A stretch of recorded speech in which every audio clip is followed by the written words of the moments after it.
Hello everyone, welcome to Manas academy.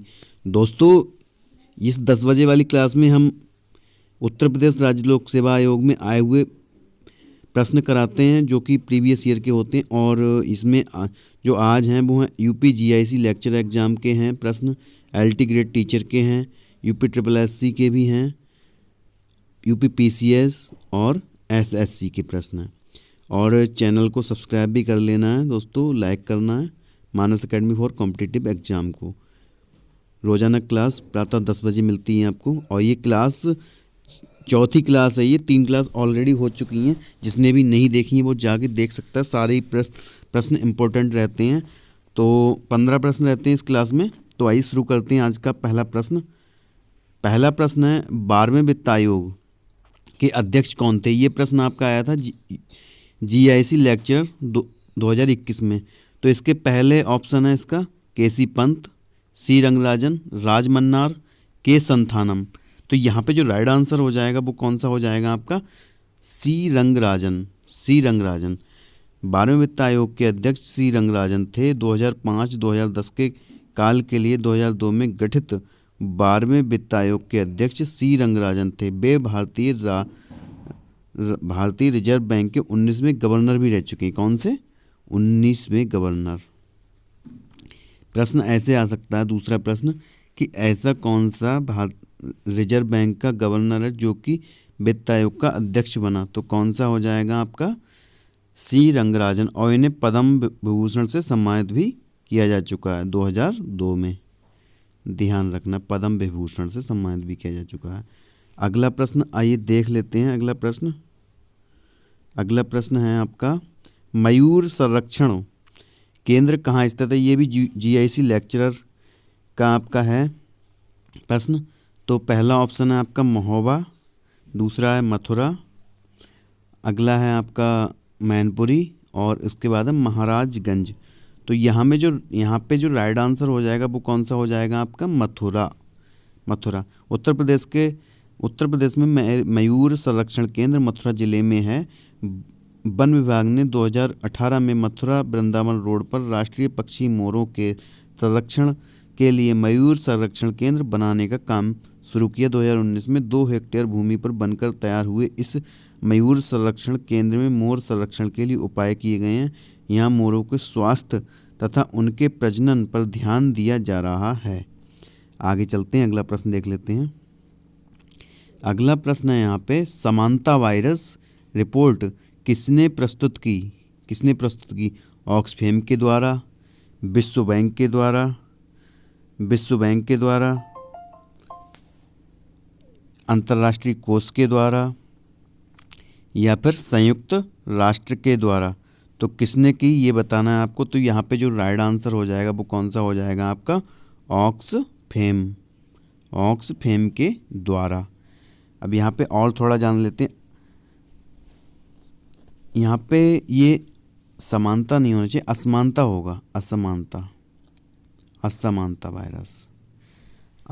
Virus report 2021 Oxfam ने प्रकाशित की। ऑक्सफैम इंटरनेशनल द्वारा जारी की गई इस रिपोर्ट में बताया गया कि कोविड-19 महामारी ने भारत और दुनिया भर में मौजूदा असमानताओं में अत्यधिक वृद्धि की है। ऑक्सफैम इंटरनेशनल का गठन वर्ष 1995 में हुआ था, जो एक स्वतंत्र गैर सरकारी संगठनों का एक समूह। ऑक्सफैम नाम ब्रिटेन में वर्ष 1942 में स्थापित अकाल राहत के लिए ऑक्सफोर्ड सहायता समिति से लिया गया है। ठीक है, आगे चलते हैं। यहाँ पे ये पार्टी तंत्र नहीं, पारिस्थितिकी तंत्र है। ठीक है, पारिस्थितिकी तंत्र। ये पार्टी नहीं है, गलत हो गया। पारिस्थितिकी इसका आप प्रश्न अच्छे से आंसर जानते होंगे। पारिस्थितिकी तंत्र की अवधारणा प्रथम बार किसने दी। ये अभी यूपी टेट में भी आया था ये प्रश्न। तो यहाँ पे कौन सा हो जाएगा आपका एजी टांसले द्वारा। एक आते हैं अर्नेस्ट, वो अलग हैं, वो आपके यहाँ पे तंत्र है, वो आता है आपका पारिस्थितिकी के लिए। आगे चलते हैं। गदर पार्टी के संस्थापक कौन थे? लाला हरदयाल, सुभाष चंद्र बोस, मैडम भीकाजी कामा, मदन लाल ढींगरा। तो यहाँ पे जो राइट आंसर हो जाएगा वो आपका कौन सा हो जाएगा? लाला हरदयाल। गदर पार्टी के संस्थापक प्रसिद्ध क्रांतिकारी लाला हरदयाल थे और इनका जन्म कहाँ हुआ था? दिल्ली में हुआ था। गदर पार्टी की स्थापना 25 जून 1913 में की गई थी। गदर पार्टी के संस्थापक अध्यक्ष मोहन सिंह भाकना थे। गदर नामक पत्र के आधार पर ही पार्टी का नाम भी गदर पार्टी रखा गया।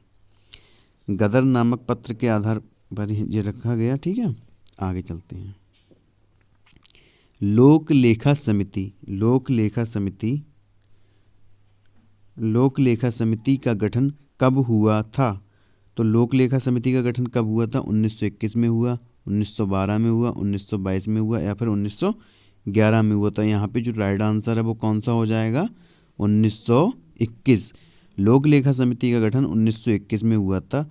इसका गठन भारत सरकार अधिनियम 1919 अधिनियम के तहत हुआ, जो कि कब बना? ये अस्तित्व में कब आया? 1921 में। और वर्तमान में इसमें सदस्य कितने होते हैं? 22 सदस्य होते हैं, 15 लोकसभा से तथा 7 राज्यसभा से। सदस्यों का कार्यकाल कितना होता है? 1 वर्ष होता है। प्रतिवर्ष संसद द्वारा इसके सदस्यों में से समानुपातिक प्रतिनिधित्व के सिद्धांत के अनुसार एकल हस्तांतरणीय मत के माध्यम से लोक लेखा समिति के सदस्यों का चुनाव किया जाता है। समिति के अध्यक्ष की नियुक्ति लोकसभा अध्यक्ष द्वारा लोकसभा सदस्यों में से की जाती है और वह सदस्य कहाँ से होता है? विपक्षी दल से होता है। ये ध्यान रखना है, विपक्षी दल से होता है। ठीक है, ये बात ध्यान रखने योग्य है। आगे चलते हैं। माध्यमिक कारिका के रचयिता, कारिका ये ऐसे लिखा जाएगा, कारिका ये है कारिका। माध्यमिक कारिका के रचयिता कौन है? तो माध्यमिक कारिका के रचयिता आपको बताने हैं। यहाँ पे कौन हो जाएंगे? यहाँ पे जो पहला ऑप्शन है नागार्जुन, असंग, वसुबंधु और धर्म कीर्ति। तो यहाँ पे हो जाएंगे कौन से? नागार्जुन। माध्यमिक कारिका के रचयिता नागार्जुन है। माध्यमिक शाखा के मूल ग्रंथ माध्यमिक कारिका के लेखक कौन है? नागार्जुन। यह मूल रूप से संस्कृत में लिखी गई है। ठीक है, आगे चलते हैं। गोखुर या चाप झील कहाँ पाई जाती है? तो पहला ऑप्शन है आपका पहाड़ी क्षेत्र में, दूसरा ऑप्शन है आपका समुद्र के किनारे, तीसरा ऑप्शन है समतल मैदानी भागों में और अगला है गहरी नदी के किनारे। तो यहाँ पे आपका कौन सा हो जाएगा? गोखुर या चाप झील समतल मैदानी भागों में पाई जाती नदी मार्ग में अंततः यह जब निक्षेपण में जीर्ण विसर्ग अवरुद्ध हो जाता है तो चाप झील या गोखुर झील का निर्माण होता है। इस प्रकार की आकृति का निर्माण समतल मैदानी भागों में होता है। मैदानी भागों में नदी की धारा दाएं बाएं मुड़ती हुई प्रवाहित होती तथा विसर्ग बनाती। ये विसर्ग एस आकार के होते हैं। नदियों का ऐसा विसर्पण अधिक अवसाद होने के कारण आगे बढ़ने के दौरान नदियां अपरदन के साथ साथ बड़े बड़े अवसादों का किनारों पर निक्षेपण भी करती हैं, जिससे किनारे पर बांधनुमा आकृति का निर्माण हो जाता है। आगे चलते हैं। अगला प्रश्न है पवन की गति मापने का यंत्र क्या कहलाता है? तो क्या कहलाता है ये आपको बताना है। बात दिग्दर्शी, पवन दिग्दर्शी आरेख, वायु दाब मापी या पवन वेग मापी। तो यहाँ पे जो राइट आंसर है वो कौन सा हो जाएगा? पवन वेग मापी। पवन की गति मापने का यंत्र पवन वेग मापी या एनीमोमीटर कहलाता है। पवन वेग एक मौलिक वायुमंडलीय राशि है। वायु का प्रवाह उच्च दाब से निम्न दाब की ओर होता है। अलग अलग स्थानों पर वायुमंडलीय दाब अलग अलग होता है जो ताप के अंतर के कारण होता है। सबसे अधिक प्रचलित पवन वेग मापी रॉबिन्सन कप एनीमोमीटर है। प्रायः इस यंत्र का उपयोग किसी ऊंचे स्थान पर करना चाहिए जहां हवा निर्बाध रूप से प्रवाहित हो रही हो। आगे चलते हैं अब। तो इसका कौन सा हो जाएगा? पवन वेग मापी। अगला, मानव शरीर किन 5 तत्वों से मिलकर बना है? किन 5 तत्वों से मिलकर बना है? तो पृथ्वी, अग्नि, आकाश, गैस और जल से बना है। वायु पृथ्वी, अग्नि, आकाश और जल से बना है। गैस भूमि, अग्नि, आकाश और जल से बना है। वायु पृथ्वी, अग्नि, भूमि और जल से बना है। तो यहाँ पे कौन सा हो जाएगा आपका? यहाँ पे हो जाएगा वायु पृथ्वी, अग्नि, आकाश और जल। तो कौन सा हो जाएगा? Option number 2।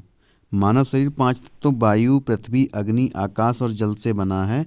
प्राचीन भारतीय दार्शनिकों के अनुसार पंच तत्व में वायु, पृथ्वी, अग्नि, आकाश और जल शामिल है। उनके अनुसार सजीव और निर्जीव दोनों का निर्माण इन्हीं 5 तत्वों से मिलकर होता है। इस शब्द की उत्पत्ति संस्कृत से हुई है, जिसका शाब्दिक अर्थ 5 तत्व है।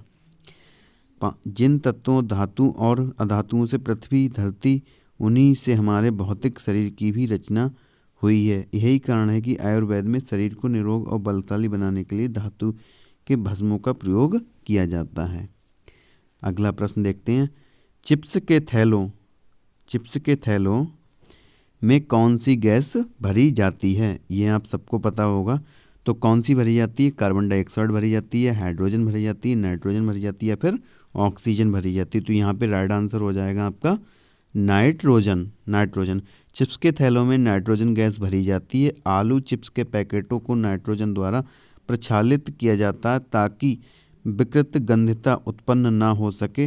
विकृत गंधता से बचाने के लिए अक्रिय गैस नाइट्रोजन द्वारा प्रक्षालित किया जाता है, जिससे पैकेट बंद खाद्य पदार्थ वायु की ऑक्सीजन के संपर्क में नहीं आता और खाद्य पदार्थ विकृत गंधता से बच जाते हैं। इसका एक और फायदा है दोस्तों, चिप्स अगर इसमें गैस नहीं भरी होगी तो वो टूट जाएंगे, तो वो टूटते भी नहीं है उसके सहारे से, गैस की वजह से। तो ये भी हो सकता है एक। अगला प्रश्न है आपका,